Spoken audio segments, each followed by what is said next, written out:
Hi, you guys. I am Jules. Welcome to my all new podcast, Truth Be Told, where I'm spilling all of the spiritual tea. So, I've contemplated doing a podcast for a long time. People used to ask me all the time to do them, and I always used to say no. I never really felt drawn to do it, but also I hated the sound of my voice on playback. So, here I am out of my comfort zone. We're in the year of the horse. I have things to say, things to share, and I don't know if you're ready to hear it, but here we go. So for many of you, you reach out to me and you tell me that you found me on social media, but you might not know my story. So today, for the first Truth Be Told podcast, I'm going to share with you my story and answer probably a lot of your burning questions about mediumship, how we come into our abilities, and this story could be different for every single one of us. But I think to hear somebody else's story is also really helpful in validating our own experience with the spirit world. So let's rewind to little Jules. So when I was a kid, I would have experiences where I would wake up in the middle of the night and I would think I saw somebody in my room. So I was raised Irish Catholic. I'm the youngest of 9 kids. And I would tell my mom, there was a woman in my room last night when I woke up. And she would say, no, you were just dreaming. Your eyes, you weren't clear yet. You weren't fully awake. And I was like, I can tell you what this woman was wearing for clothes. And I never knew who these spirits were, and they never spoke to me. They never said anything to me. It was just, I would see them, and then as quickly as I would acknowledge them, they would disappear. And now you have to remember, I'm the youngest of 9 kids. We grew up in a raised ranch, so we would share bedrooms and things like that. So a lot of my brothers and sisters that still lived at home had a lot of the same experiences. So to me, this was not foreign, so to speak. Nobody was like psychic or medium in my family. However, they would share their own experiences where they would see things too. So logically, because we did believe in the spirit world, we just kind of chalked it up to my parents' house was haunted. I mean, it was on like old land. So that's just kind of how we grew up, thinking that our parents' house was haunted. Now, fast forward, and I graduate high school. I go to nursing school. I marry my high school sweetheart. And so my husband now, his name is Derek. When we were teenagers, I would ask him to stay with me until I fell asleep at night because I was afraid that I would wake up and see someone. And he would. He would stay until I fell asleep and then he would go home. So he knew that I had experiences, and he can even share some pretty crazy stories of experiences that he had in my parents' home when we were growing up as teenagers. So fast forward, we get married. I'm working full-time as a nurse at the local hospital, and it was probably in my mid-30s when after I had had my second son. I have 2 boys who are older now, that I started to have the same experiences again. And I had gone a number of years without experiencing things like that. Now, in the meantime, I was always curious. I'm a Scorpio. I'm a deep thinker. I have depth. I was always curious about the spirit world. So I could share with you stories of me going to the tea room and getting my tea leaves read. And I actually learned a lot from those experiences, and I'll share those experiences in a later podcast, because it's quite interesting. But I enjoyed, I would go to get readings not knowing that I had any ability at all. I was just curious about it. So in my mid-30s, I started to have very similar experiences. One night I woke up and I actually watched, I had a vision. I saw a man, and it was kind of like a shadowy outline, but nonetheless, I could make out it was a man, and he walked from one of my children's rooms to the other. So yeah, I like pooped my pants, and I was like, oh my God. I knew, because I had experienced spirit before, that it wasn't literally a man. I knew it was a spirit, but I hadn't experienced it in this house. So this house that I'm currently in is the house that my husband grew up in, and we had purchased it from his mom after we got married. So when I told him the next day what I experienced, he was like, no, like, I've lived here my whole life. Your parents' house was haunted. This one's not. I've never experienced anything here. So I was like, okay. So, and I kept kind of having little things like that where I just could like have a heightened feeling of energy like around me. And I would be waking up in the middle of the night a lot. So I actually set up a video camera on my nightstand. Like, you remember the old camcorders? I set that up. I would go to work as a nurse during the day, and then I would come home and I would like fast forward, play back however much. It didn't record the whole day. Obviously, like the tapes, I don't even know, it was like a certain amount of hours, but I would just fast forward and see like if I caught anything. And I did that for a few days and I didn't catch anything. So obviously still very curious. I read some books from like well-known kind of, psychic mediums like John Edwards or Lisa Williams, like the ones that I knew of at the time. Lisa Williams had a show that was on and John Edwards had a show. So those are the only ones that I really knew of, so to speak. James Van Praagh. So I kind of like read books just to see if I could like kind of understand the spirit world a little bit better. And I would say it did help, but it really didn't help me to understand myself and what was going on with me. It was still really confusing, or why I was experiencing these things that I didn't hear a lot of other people talk about. And obviously raised Irish Catholic, it wasn't something that, we were supposed to nurture or cultivate. It was kind of one of those things that you shut down. But the Scorpio in me, that depth in me, I seek to understand everything in my experiences. I seek to understand the people in my life. I seek to understand the whys of, human behavior and what we do and how we can kind of change or evolve and improve that to improve our own lives. So of course I had to like dig deep and really figure this out. I always joke the nurse in me needed to get to the bottom of it. No pun intended. So one day I was working 3 to 11 as a nurse, and this was not that long after I started to have these experiences in my home. And I was getting ready in my bathroom. I call bathrooms spirit portals, by the way, too. It's the element of water. But I was getting ready, doing my makeup, and I had an uncle that had been passed for a few years. And he kind of popped into my head. When all of a sudden somebody just pops into your head, you just start thinking of them. And it's kind of like, I wonder what made me think of them. Usually there's an external catalyst, like you're driving in your car, a song comes on that reminds you, you see a sign, that makes them pop into your head. You're looking at photos or pictures. So there was no external catalyst for him to kind of randomly pop into my head at that moment. So that kind of is what made me kind of like stop myself in my tracks.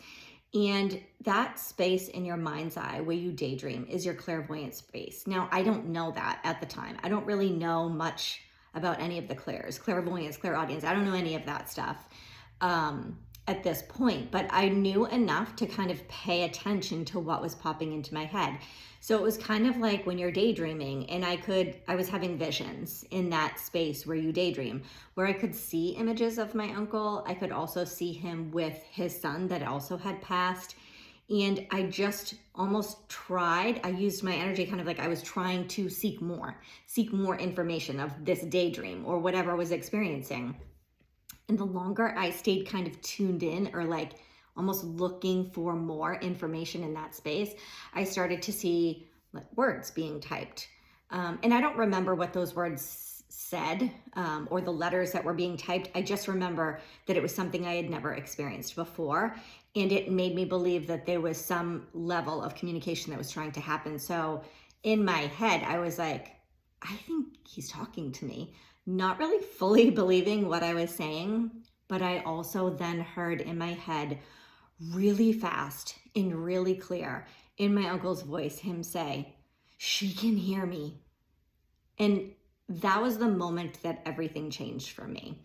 It was so fast where I couldn't even process the shift that had happened. It was like, what just happened? Was that from my brain? Did I create that? Because it's very internal. It's not an external voice. It's internal in your head, like when you hear your favorite song. That's how I experienced his voice saying that to me. And I thought, did that really happen? Was that me? Was that him? Is he really trying to communicate? Did I really hear that? So all of these questions start flooding in. But at the same time, this overwhelming kind of surge of emotion and all this information started to flood in. It was like I had opened up a floodgate. And I truly believe in that moment that the acknowledgement, or me finally validating that there was some communication going on, is what changed everything and almost opened up my channels to allow more information to come in that maybe I had been blocking. So my uncle gives me these messages that some of them I don't really want to deliver, right? Now, I've never experienced mediumship before, so I don't know how spirit really comes through, what they have to say, but basically what he said was he referenced his son that was in the living and said it was time for him to get his together. So I was like, that was not real. Like, I can't deliver that. Like, what spirit gives a message like that? So I didn't say anything. I went off on my way to work, not really, like, very confused about what that was, kind of like poo-pooing it, and like, that just must have been like a daydream experience. I don't know what that was. Held on to it, but there was like this itch inside of me that I couldn't get rid of it. So I ended up telling one of my sisters. I have 6 sisters. I'm one of 7 girls, and they're my BFFs. So I told one of my sisters after a few weeks, and she was like, have you shared it with Derek? And I said no. And I felt crazy myself. So sharing it with other people, I was afraid of what that would mean. How would I be viewed? Mentally, I guess. Like, I was like, people are going to think I'm crazy. If I think I'm crazy, other people are definitely going to think I'm crazy. So she actually, my sister, she's just kind of like, you should share it with him. I believe you. And she ended up I didn't know, but actually called my cousin and told him the things that my uncle had said to me. And I didn't know that, but then he called me on the phone and he was like, hey, listen, your sister called me. And I was like, what? And he's like, yeah, so she told me, that my dad said it was time for me to get my act together. And he said, what you don't know is that when my dad was passing, he was in the hospital, and he said he spent time alone with all of us. And he said to me when we were alone, it's okay for you to grieve me, but there's going to come a day when you're going to need to get your shit together and move on with your life. And he said no one was in that room with me and my dad, so nobody would know that those were some of the last words that my dad said to me. And even though hearing him say that felt very validating, at the same token, it actually opened up a door to a lot of confusion, because I was like, I don't know what that was. I don't even know if that was real. I just know I experienced it, and I said it, and it made sense to somebody. And that's really the place that I was at, is not understanding any of it. So again, I started to research books. My other sister called me and she's like, hey, have you heard of the Long Island Medium? And I was like, no. So of course I start watching. This is when her show was really new on. So I start watching it, and like, it just really resonated with me. I looked up how she kind of came into her abilities, and it was through this spiritual healer. She had suffered anxiety, and it was through the spiritual healer, Pat Longo, told her, I think, spirits are trying to communicate to you that you have these abilities and you're shutting them down, and that's why you're experiencing anxiety. And if you kind of allow it to flow through your channels, it will relieve your anxiety. So she kind of taught her. So I find the name of her spiritual healer, and I send her an email. I'm a mom, I'm a nurse. I've had these experiences. Can you tell me a book to read? I just feel like I might be going crazy. So she actually responded. I didn't expect her to, but she responded and said, here's my number, call me. So the next day, her name was Pat Longo, and the next day she spent 2 hours on the phone with me. And when I tell you, Pat was an earth angel. So Pat actually passed away this past year. I call her my medium mama, my mentor. And she passed away the same year as my mom, ironically. So Pat helped me out, literally changed the trajectory of my life. She talked to me for 2 hours on the phone. She told me what to do. She told me how to set boundaries with spirit. I ended up going out and taking one of her workshops. My husband drove me out to Long Island. I met her in person. I did a healing session with her that I felt like really opened me up even more, helped ground me, because navigating a spiritual awakening can feel very ungrounding. It's really shaking. It's like an earthquake to the beliefs that have made you feel safe your whole life. So it can be very confusing. It can feel very ungrounding. And so having somebody to help you through that or help guide you through it, I would say, do you need it? No, you can white knuckle that journey. But is it so helpful and supportive? 100%. So I would recommend it. And she really just helped me to, navigate. I could send her an email going, hey, is this normal? And she would respond and say, yes, it is. So she said, I think you're my Massachusetts medium. And I was like, huh? I'm not even a medium yet. So I still worked full-time as a nurse. Pat told me to start reading people.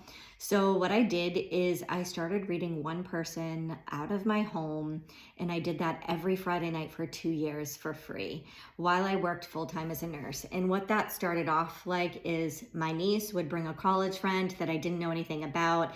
The reading would last like 10 minutes, and I'd be like, whew, I'm pooped. Was that good for you? And they'd be like, okay. And they weren't great readings. Like there were some hits and there were some misses. I'm not going to lie. It's not like one day you wake up and like you're a master and like you're getting named date of birth and social security number from spirit. It doesn't work that way. Mediumship requires development. It is an ability. So the thing with me is, I think the thing that made me question it is because I feel like for so many years, it was portrayed as a gift. Like people were chosen. So for me, that was hard to wrap my head around. If you're chosen, why wait till 35 years old? Like, why would I wake up at 35 years old? Or like, I had so many questions about all of that. So what I now understand is we're not chosen. There are no chosen ones. There are some people who may pick it up better than others or quicker than others. It might feel more natural to them, but it is an ability. And just like any ability that we have, the more you do something, the better you get at it, right? You fine tune those instruments.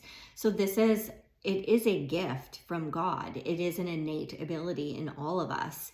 The gift is that we have the ability to communicate with our loved ones past with energy. But it's something that you can nurture, you can grow, you can learn, you can develop over time. And that's where physical space and time actually works to our benefit, where the repetition and consistency is what actually helps you develop with mediumship. So unbeknownst to me, I'm trying to understand spirit, and I'm just reading people for free, and people that would offer me money, I would just ask them to make a donation instead. And I did that not because I didn't feel right charging. I think there should be energy exchange when you're doing work. It was because the exchange for me was that I was learning. These people were helping me figure things out. So, and I had a full-time job that paid my bills and that helped support my family in the way that I needed to. So that was the exchange for me. So it felt very comfortable to do that for me. And, at the end of the 2 years, looking back, I realized that I had learned the language. So after I would read someone and slowly building up, and I remember saying to Pat, like, I feel like my readings are like 15 minutes and then I'm exhausted. And she said, you have to kind of build that stamina. It's like running a marathon, right? You have to train for that. So we're holding our vibration in a higher frequency in order to be able to connect with spirit. That's part of your development, is learning how to raise that frequency, how to notice the differences in your frequency from your human experience and when you're trying to connect with a higher source of consciousness or wisdom, and how to get yourself there. What works for you, what doesn't work for you. So this is all part of development when it comes to mediumship. So I was figuring out how to raise my vibration and to sustain it for long enough to be able to do a reading. And that also took time for me to do that. At the end of my readings, what I would say to the person I read is, can you please tell me about your loved one? And as they shared what resonated out of the information that I told them, I started to put two and two together. I'm like, oh, okay, so they showed me an American flag, and it seems like every person I read, when I'm seeing the American flag, they're telling me their loved one was in the military. So I started to connect the dots. Okay, if they show me an American flag clairvoyantly, this means that person was in the military. So that's just one example, but that's essentially how I learned the language. What I also learned is I was very visual, meaning I was always looking to that space in my mind's eye to receive things from spirit. So I did that for a period of like 2 years. And not only did I learn the language, but I developed a waiting list. So one person would tell another person, would tell another person. And I'm not going to say that like my readings were not like my readings are today, but did they have just as much impact? They did. So I would say, even if you're new on your mediumship journey, do not discount. You don't have to be a master to have impact, or to really to change somebody. I think people were so appreciative that I was giving them the opportunity to learn with them, and just to see if anything came through that did resonate. And some of those readings were amazing readings that had impact on me too and helped me learn and grow tremendously.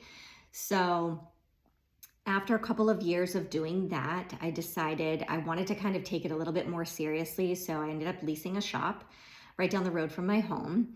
And on my days off, I had Thursdays off and weekends off from nursing, I would do readings out of my shop. And I did charge for those readings. At the time, it was kind of to pay for that platform, my shop, the utilities, the maintenance of it. And I still worked full-time as a nurse to kind of give my family a paycheck. So anything that I made from my mediumship kind of went back into building my business and my platform at the time. So now here I am just setting up readings. Let me sip a cappuccino. Setting up readings on my days off and my weekends. I wake up in the morning and pops into my head a message. My guides say, "You're going to learn something from your first client today." Okay, awesome. So my first client gets there. I open the door. I'm there by myself, so I lock the door. So I open the door. And those of you who are in Massachusetts, you'll know it was Maureen Hancock. So she's like the OG of mediums in Massachusetts. So she's like how I describe the Vicki Gunvalson for Real Housewives. She's that for mediums in Massachusetts. So I see her at my door. Now, not putting two and two together that she's actually my first client. I'm thinking like, maybe she just like was driving by and like, so I'm like, "Hi, what are you doing here?" And she's like, "Oh, I saw you on social media. Spirit told me that I'm supposed to come see you. Never had a reading before. So you're going to be my first one. And I'm supposed to ask you if you want to be on TV." Literally, I think I pooped my pants at that point, and I was like, "What?" I was like, "Yeah, I can't read you." Like everything in me was like, "No." So she was like, "No, yeah, you can." And I was like, "Okay." So we sat down and actually realized we had a lot in common. We're both Irish Catholic families, raised, youngest of 9 children. So I did read her to the best of my ability. And yes, I was very nervous. So it actually taught me a lot because one, can you still read people when you're nervous? Yes. And that will help build your resilience and kind of get your ego out of the way. And then she would ask me questions. She's like, "Go back to my grandmother and ask her what her name is." Again, like, what? But I did, and it worked. So she pushed me out of my comfort zone, and I realized I could do things with my mediumship that I wasn't pushing myself to do to retrieve that information. She did teach me a lot in that one session. I was so thankful to have met her. It was really great. And, she went on her way, and I just had this renewed energy or motivation when it came to my mediumship. So I just like kind of really dove into it. And that summer, my dad lived with me. He had ALS, and he was definitely progressing. So I was in this like in between, like, what do I do? Like I was burning the candles at both ends, trying to help my mom take care of him. Also, doing this side business that I was creating and building, and then working full time as a nurse. And so it was kind of like I was spreading my energy out so thin. I felt like I wasn't making enough impact, and I felt very much in tug of war of where to invest my energy without being in depletion. So I decided I was going to give my notice at my nursing job, help take care of my dad, and then work per diem or part-time on the side nursing. So that's the wonderful thing about nursing, is that you can do that. And then just see where the road led me. And if I needed to go back, I would go back. So that's what I did. And then that September, I think that was like, maybe May. And that September, my dad actually ended up passing. So, I took a little bit of time to kind of like process that information. That was definitely a tough period of time for me. And it was probably about a month after my dad passed that randomly Maureen ended up posting on her social media page about me. And I was like, oh my gosh, like, thank you so much. I didn't have an expectation of her to do that. But it did generate a lot of like an outlet for a lot of people to reach out to me for readings. So I sent her a message saying, thank you so much, for doing that. She said I might have gotten a little nudge. I can imagine my dad was probably like haunting her. Like, help a sister out. Like, no, but she did post, and I got a lot of people reaching out to me. And so I just like dug in. I felt like this was my dad being like, hey, get back to living. Get back to living your life. This is where your feet have been planted. And he was very supportive of my mediumship journey, my dad. He would always ask me, you got any messages for me? So that, made things flow for me a lot. And it was probably around Thanksgiving time that the hospital reached back out to me, and they were like, are you ready to come back? And I was like, I don't think so. And that's kind of where the road just never led me back there. My business just grew and grew and grew and expanded from there. And I just really threw myself into readings, and I started doing group readings, and I started teaching, doing classes for people. And so I share this, I wrote a couple of books about my journey. I share this because I think most people do have experiences. I think less of those people that have the experiences actually dig in to get really curious about them. Or maybe they do, and they go to another medium to figure things out. And what I would recommend is, yes, go to a medium and see what resonates with you. What I realized is, I used to go to other mediums too. I would go and see Maureen. And after my dad died, I actually took my mom, to one of her group readings. So you'll learn what your own strengths are. And one of the things that she had said to me when I was reading her was, you're clairvoyant, right? And I was like, what's that? So like, I'm receiving things from spirit, and I had no idea like how it was happening. I had no idea of the structure or the process behind it. I just knew it was happening, right? It was just like, I would get this information and I would spit it out, and it would make sense to people. And that's truly how it feels. Like something pops into my head, or I feel something, or I hear something, and I spit it out, and it makes sense to the person in front of me. That's how it feels in the beginning. And even sometimes it still feels that way. So it's, we want the validation, but I think a big part of the validation is learning how to trust the spirit world. That's a major part of development. Trust them even more than you trust the person in front of me that I'm reading, the sitter, because our human brains forget things, might not place things. Things come through that are future oriented, so they may not have happened yet, so they might not resonate with that person. So a big part of development is trust in what you're receiving, how you're receiving it. Also in interpretation. So when I teach people, I tell them a lot less of the information that you're receiving is wrong. It's just you don't have a clear understanding of how spirit works through you, how the spirit world may be working in communication. You may have multiple spirits that are actually trying to link into you or channel through you at the same time, that you might not be able to discern the difference between them. So all of that is a different part of development. So I think a lot when new mediums are developing, or they're having experience and they get some things wrong, they're like, oh no, I don't have anything. And that's actually not the truth.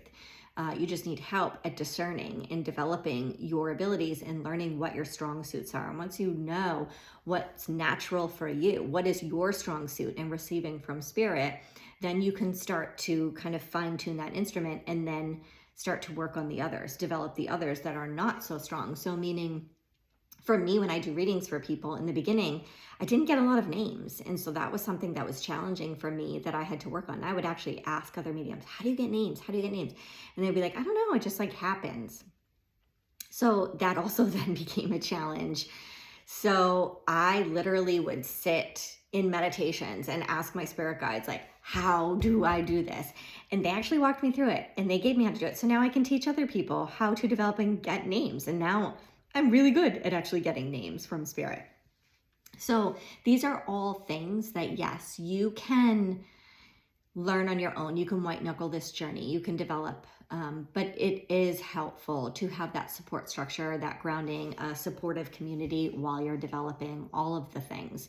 And when it comes to spirit guides, I can tell you, I listened to a podcast with Lisa Williams, like early on, and she was talking about, I'm going to do a meet your spirit guide meditation. And I'll be honest, like I'm a Scorpio, so yes, I'm a seeker, but I also like have a bullshit meter too, where I'm like, I don't know about this. So she's talking about like, I'm going to do this meditation. You're going to walk into this room, and in the room is going to be your spirit guide sitting in a chair. And I'm like, So I'm like, I'm all in, invested in the meditation, and I open the door of the room, like I go up the stairs, I open the door of the room, and sure as shit, there is a guy sitting in the chair, and I'm like, who is this dude? So this is not a person I've ever seen, but I vividly can describe him to you. He tells me his name. Now, he said his name was Robert, which ironically is the same name as my dad. So now I'm thinking like, my brain is literally making this up. This is not really my spirit guide. Walks me through everything. He had like a white lab coat on, so I was like, clearly maybe a history of medicine, but I'm a nurse. Like, of course I would see that, right? So I'm like, okay, like he did give me a name, but is that really his name? Is this a real experience that I'm having in this meditation? And I will tell you that every time I meditated after that, I experienced the same guy, my guide. He's my main guide. It's not anybody that I've ever known in this lifetime. He looks like Steve Carell. So if you know what Steve Carell looks like, every time I see Steve Carell, I'm literally like, that's my spirit guide. So he's the same. And I've had other guides come in and join my team. Some come for a season and leave. Some come and they stick. Most of them, I don't know. They're not a part of my physical experience here. But I can vividly describe them. They give me names. And usually when a new guide comes in, they're helping me through a certain season of my life. So that kind of blew a lot of my beliefs out of the water. So what I was initially thinking like didn't resonate with me, like, I don't know, actually did prove to be true in my experience. And so that kind of opened me up to like try to trust people a little bit more, who, would share things that I was kind of like, I don't know about this. So you do shift, change, and evolve your belief system. And some of the greatest questions that people will ask me about my journey is like, are you like the Long Island medium? Do you like go up to people in stores and be like, hey, your dead mom's here? And I don't do that. I've always been kind of a shy person. I'm not extroverted. I'm very introverted. So it takes everything in me to do public speaking, to stand up at my shows that I do.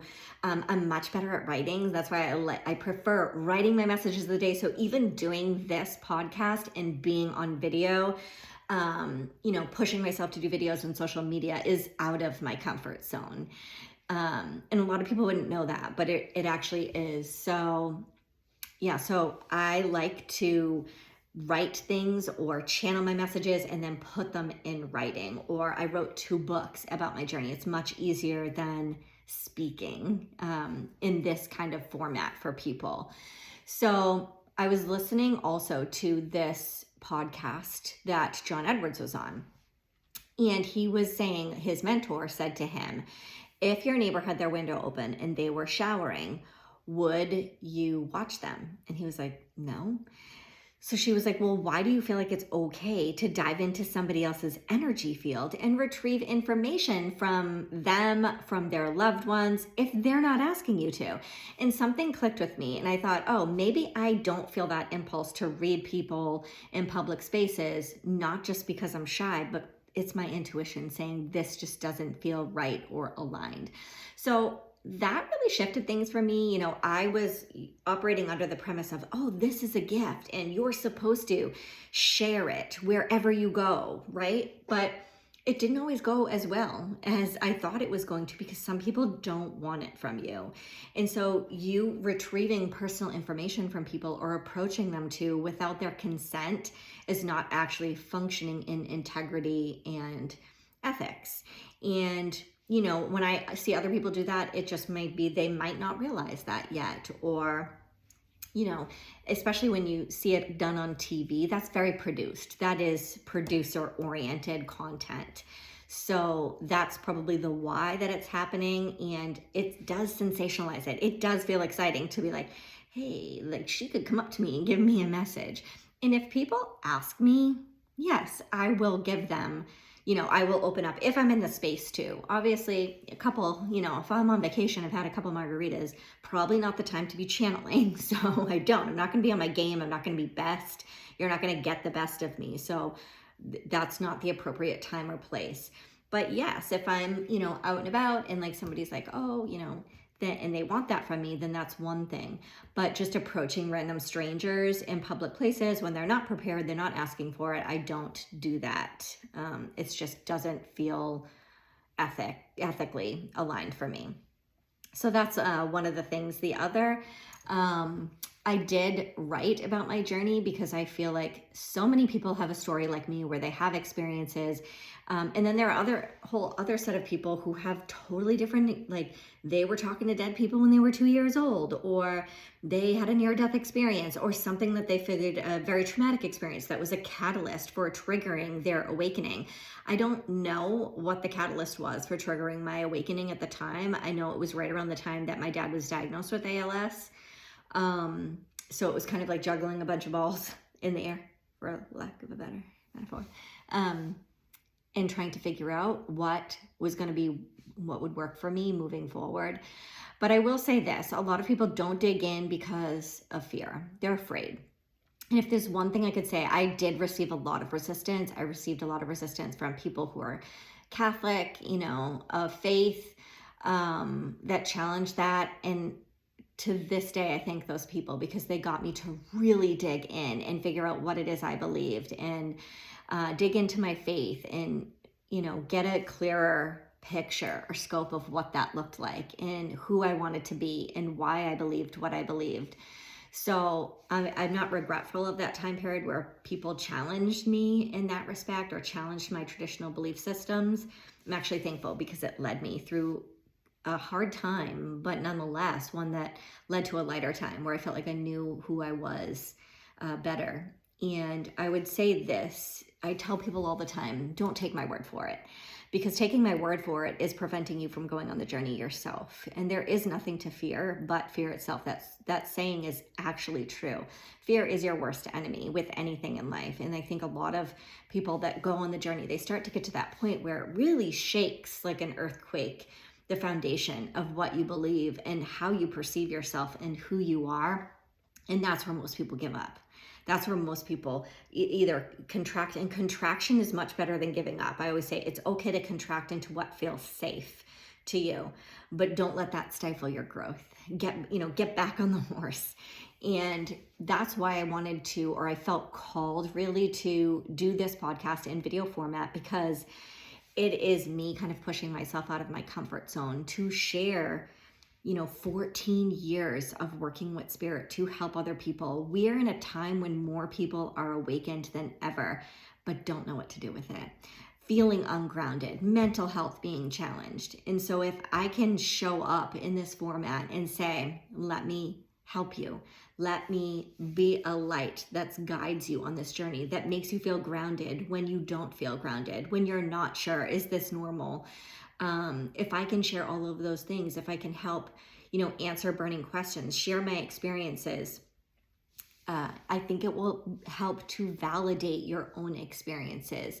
And if you don't resonate with what I share, that's okay too. I always say if something doesn't resonate, then it's not for you right now. There are many times that I've resonated with a certain mentor at a certain point in my journey, and then either I expanded beyond that and I felt like I outgrew that, or I would leave, explore things, and then even sometimes revisit certain mentors when I was ready for what they had. If it didn't resonate, I just felt like, I might not be ready for this information. Develop, and then it would resonate. So really trusting that you will be led where you're meant to, at whatever season of your life you're ready for it. And that really is the faith of this journey. That is the biggest thing that you need to hold on to, is the faith that you're being led. If you're being awakened, it is for a reason. I don't like to say any of us are chosen. I think we're all chosen. And I think many of us are just really being shaken awake. And there's two ways you can go through this life, because we're evolving. On a soul level, we came here to evolve. We're evolving whether we like it or not. You can either do that walk awake, or you can do it with your eyes closed. But it's going to happen either way. And just listening to your soul of what feels right to you. So to me, I want to be awake. I want to know what is this. I want to understand it. I want to grasp it. And while it's hard to wrap logic around the spiritual awakening journey, there's still so much that can ground you other than logic, other than the seeds that were planted of your conditioned mind. What you were taught to believe is very different from the truth that spirit will sometimes flow through you. And reconciling that information alone can be so challenging. So this is just a little glimpse of the background of my story. I did write a book, Waking Jewels. I self-published it on Amazon. If it speaks to you, if this journey speaks to you, if you want to learn more about it, I go way more into depth with that. And I'm going to continue to share all of your burning questions. If you have questions that you want me to dive into, subjects, topics, then by all means send them to me and I will consider them for future podcasts. I have so much I want to share, peeling back the layers of the spiritual journey, of what's truth, what's BS, what is going to help you better your life, to get you to live the life that feels right, true to you, without abandoning yourself. That is what this podcast is going to be all about. So I hope you'll join me for future episodes. Please leave a review if you can. And also let me know what you would like to hear from me moving forward. Thank you so much for being here. If you've made it this far and kept listening to me babble, I love to talk about all things spirit. So I'll see you next time.